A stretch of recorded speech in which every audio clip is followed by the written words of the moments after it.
Hey everyone, I'm Michelle Hankus, CEO of Shelter Care, and we are gearing up for Shelter Care's 50th anniversary virtually.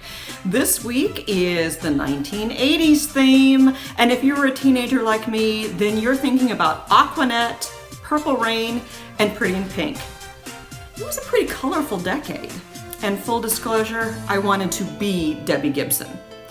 But the 1980s weren't all rock stars and MTV. We learned some new words that decade, including yuppie, Reaganomics, and AIDS.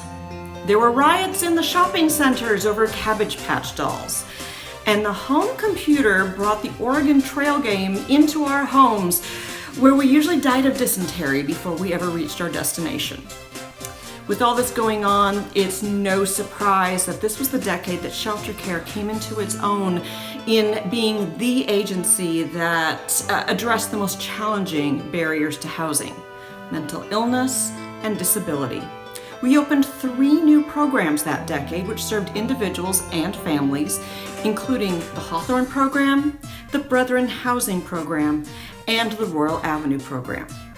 By the end of the 80s, we'd all survived the Cold War, we'd watched Farm Aid, and we learned from Bill and Ted to be excellent to each other, just in time for the 90s.